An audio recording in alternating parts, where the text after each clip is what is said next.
Welcome to the night's confession. A cemetery is, by definition, the place of eternal rest. But anyone who has walked among its headstones after the sun goes down knows that rest isn't always peaceful. There are secrets that marble cannot contain, and calls that come from places where voices should no longer exist. Today, I bring you 4 real stories that took place behind iron gates, where the earth moves without reason and shadows have a will of their own. Keep quiet and listen closely, because after this, you will never look at a grave the same way again. I work as a night watchman at the municipal cemetery of a small town, one of those old places where the headstones lean like crooked teeth and moss covers everything like a green blanket. My shift starts at 10 p.m. and ends at dawn, and the pay is miserable, but it's better than nothing. I spend the hours in a tiny hut by the main entrance, reading old books or listening to the radio at a low volume. The cemetery is quiet, save for the occasional hoot of an owl or the snapping of dry branches. I had never seen anything out of the ordinary until a few weeks ago. It was a night with a full moon when the low fog filters through the graves like smoke. I was in my hut, smoking a cigarette and checking the clock, 12:15 a.m. Suddenly, I saw something, a small light, like a giant firefly, floating among the crosses. It flickered softly, moving from one tombstone to another as if searching for something. At first, I thought it was a luminous insect or perhaps the moon's reflection on a dewdrop. But then another appeared, and another. 5 or 6 lights, all floating a few meters off the ground, zigzagging between the rows of graves. I stood up, intrigued. Fireflies? It was autumn and cold. It wasn't the season for them. I left the hut with my flashlight, walking slowly down the main path. The lights didn't move away. On the contrary, they seemed to move closer, as if inviting me to follow them. One of them stopped over the grave of a child, a small headstone with a carved angel. The light pulsed like a beating heart. I felt a shiver, but I told myself it was just my imagination. Maybe they were drones or something modern some kid had flown in. The next day, I asked the old grave digger about the lights. He laughed, saying they were will-o'-the-wisps, gases from decomposing bodies that ignite on their own. Harmless, he assured me. But that night, they returned. More lights, this time a dozen floating in erratic patterns. One came so close I could see it wasn't gas.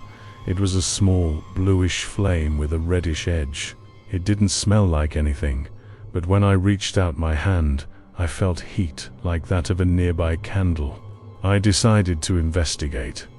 I walked among the graves, following a light that moved toward the old section of the cemetery, where the headstones were made of eroded stone and the names were almost illegible.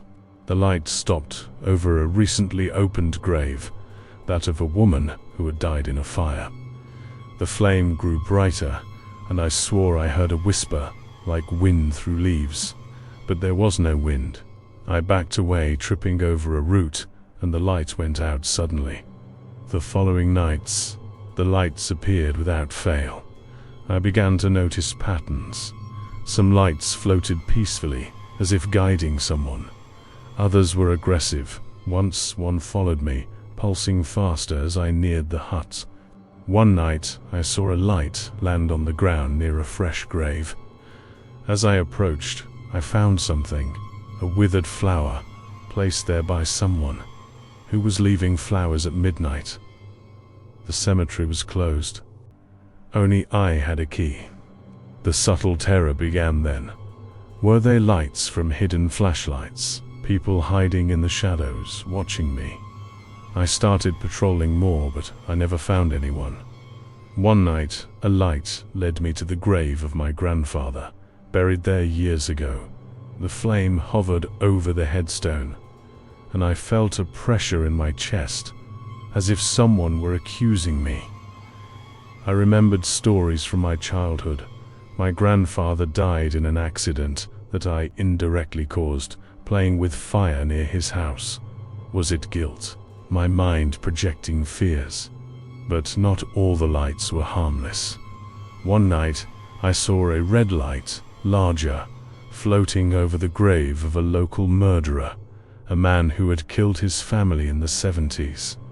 The light didn't move, it just glowed intensely. When I approached, I heard footsteps, real ones, crunching on the gravel. I ran toward the sound, but no one was there. When I returned, the light had multiplied, dozens, forming a circle around me.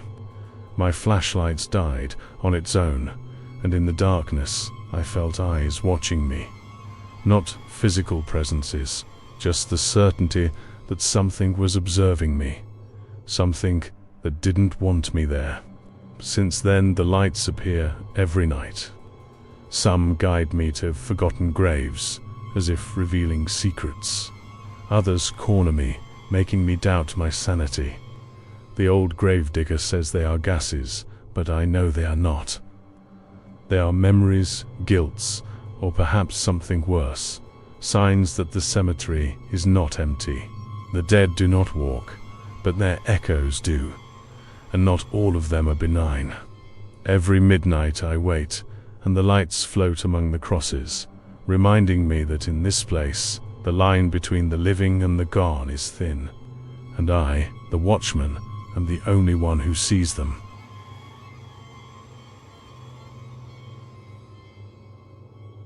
I've spent 10 years working the evening night shift at the municipal cemetery. It's a quiet job if you know how to ignore the silence. But the family crypts section from the 1940s has always given me a different feeling. One October afternoon, while I was clearing weeds near the Valenzuela family tomb, marble structure sealed over 50 years ago, heard something that made me drop my pruning shears. It was a knock, a dull, deep thud that didn't come from the air, but from the ground. I stood frozen, thinking it might be a root breaking the concrete or the natural settling of the earth. But then it happened again. Tap, tap, tap. 3 rhythmic, deliberate knocks, as if someone were knocking on a door with their knuckles, but from beneath the 2-ton marble slab. I knelt down and pressed my ear against the cold stone. The sound was constant. It wasn't a trapped animal. Animals scratch or screech. This was human. It was the sound of someone who knows the rhythm of a call. The most unsettling part is that this tomb hadn't been opened since 1972. The cement seal at the entrance was intact, covered in moss and cracks that proved no one had entered or exited in decades. I ran to find the administrator, convinced that someone might have accidentally become trapped in a lower maintenance tunnel. We brought an industrial stethoscope used to detect water leaks. The administrator put on the headphones, leaned over the tomb, and after a few seconds turned pale. He handed me the device without a word. When I put it on, I didn't just hear the knocks. I heard something far more terrifying, the sound of slow, labored breathing, and a raspy voice whispering a name that turned out to be mine. The administrator and I stood paralyzed. It wasn't possible for someone to know my name from inside a tomb sealed before I was born. Logic told us someone was playing a cruel prank on us, but the sound came from deep down, from beneath meters of dirt and solid stone. With trembling hands, we decided to bring the tools to remove the front plate, convinced we would find an audio system or something that explained the phenomenon. When the heavy marble slab gave way and hit the ground, The smell that emerged wasn't that of a decomposing body, but an extremely dry and ancient air, like that of a room that has been closed for centuries.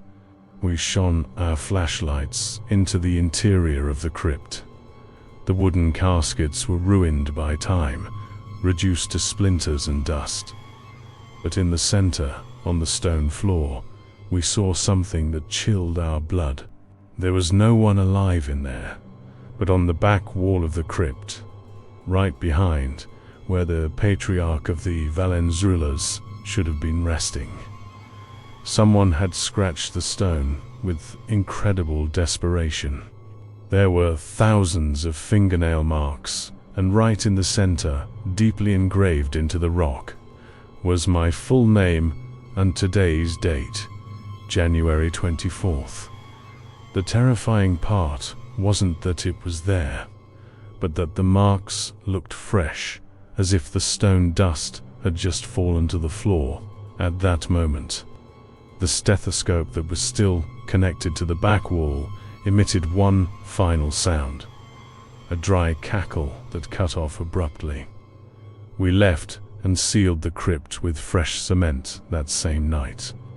We never told the police because there was no body to rescue, nor a crime to report, only a physical impossibility.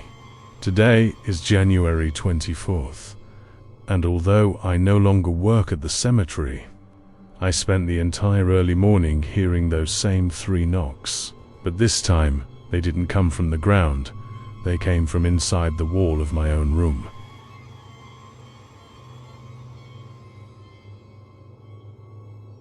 I specialize in the restoration of historic cemeteries.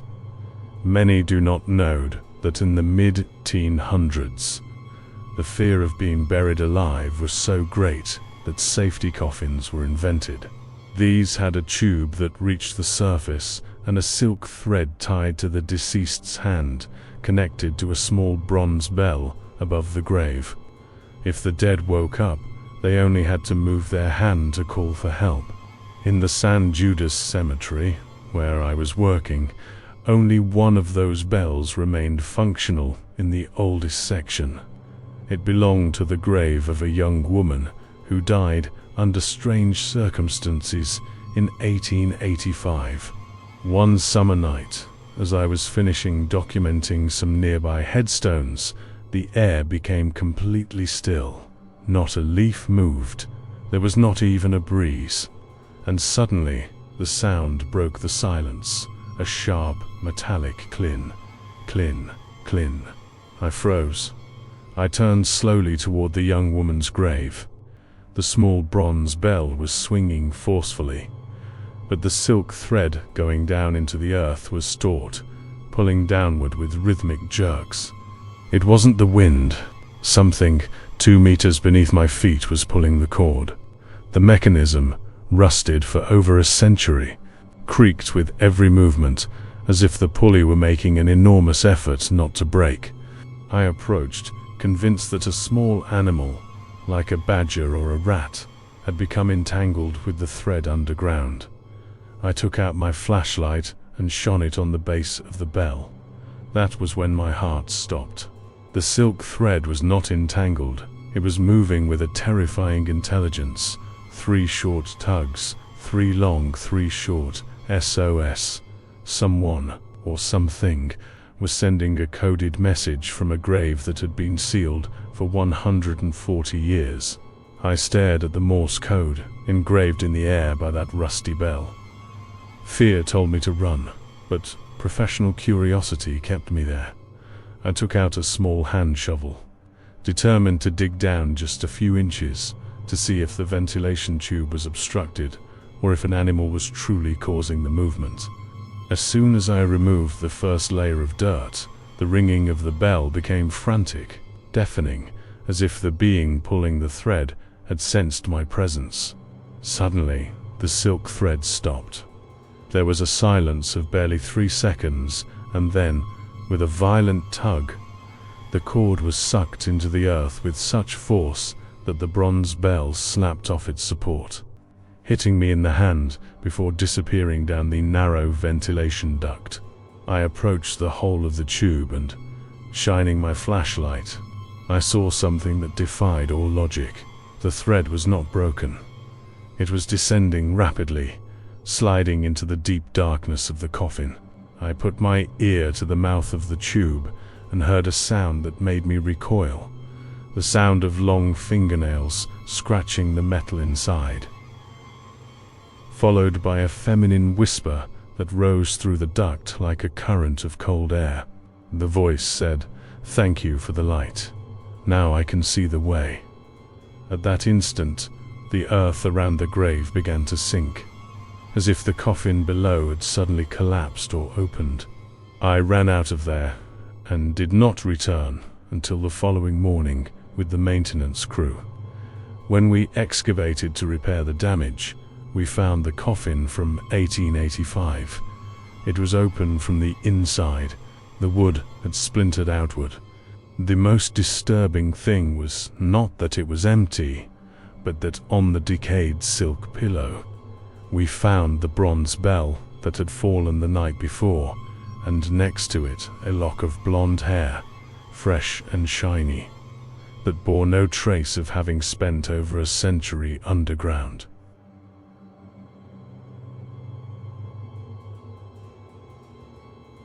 I am in charge of perimeter security at the central cemetery. The place is equipped with powerful LED floodlights that illuminate the main paths, creating long, sharp shadows of the headstones and the large iron crosses. My job is boring until one full moon night I started to notice something on the monitor of camera 12, the one covering the old Pantheon sector. The floodlights projected the shadows of the stone crosses onto the grass, all pointing west as the laws of physics dictate. But suddenly, I saw a dark spot moving among them. It was a human shadow, perfectly defined, walking calmly down the path. The terrifying thing wasn't the shadow itself, but that there was no body projecting it. It was a silhouette walking alone on the ground. I thought it was a lens glitch or a reflection, so I went out with my powerful flashlights to patrol the area. When I reached the sector, I froze. My own eyes confirmed what the monitor showed. The shadows of the crosses were there, static under the floodlights, but among them, other shadow silhouettes of men, women, and children slid from one side to another. The most unsettling thing is that these shadows ignored the laws of light. They passed over the shadows of the crosses without blending with them, as if they belonged to a different plane. I aimed my flashlight directly at one of those silhouettes. In theory, my light should have erased the shadow or revealed the person causing it, but nothing happened. The light from my flashlight passed through the empty space where the body should have been, and the shadow on the ground became even darker and sharper under my beam. It was then that one of those shadows stopped right at my feet. It crouched down, and I watched in horror as its dark hand began to climb up my own shadow, grabbing it by the neck. The moment that dark hand squeezed the neck of my own shadow, I felt a real and gelid pressure on my throat. No one was in front of me, only empty air, but my lungs closed. I struggled to breathe as I watched, helpless, how the silhouette on the ground began to pull at my shadow, trying to peel it off my feet, as if it wanted to rip my skin off from the ground. In an act of desperation, I turned off the flashlight and ran toward the area of total darkness, out of reach of the LED floodlights. As soon as I entered the blackness, the pressure vanished. I stayed there, gasping, hidden in the darkness, where no shadow can exist. From the dark, I observed the illuminated path. The orphaned shadows were still there, but now they seemed frustrated. They circled the place where I had been, moving erratically and spasmodically. I understood then the terrible truth. Those were not shadows of dead people, They were the shadows that had been left behind. When someone dies violently or with unfinished business, their body leaves. But their shadow, the footprint of their physical presence, stays anchored to the cemetery, desperately seeking a new body to cling to. That is why they ignored the crosses. Shadows do not seek religious symbols, they seek the warmth of something living. I resigned the next morning. As I left, I looked at myself in the locker room mirror under a fluorescent light, and a scream escaped my throat. My shadow was there, but it was no longer the same. The edges were irregular, as if it had been sewn to my feet in a hurry, and in the neck area, you can still see the marks of dark fingers that cannot be erased. Now, I avoid strong lights. I know my original shadow stayed on that path, and what follows me everywhere now is something I found in the cemetery that has no intention of letting me go. 4 tallies that remind us that even if we bury the past under feet of dirt and stone, some things refuse to be forgotten. The next time you walk through a graveyard and feel a tug on your shadow or hear a sound beneath your feet, do not stop. Sometimes the dead aren't looking for company, they're looking for a way out. If you enjoy this journey through eternal rest, subscribe and let me know in the comments. Would you dare to spend a night alone in an ancient crypt? See you at the next video.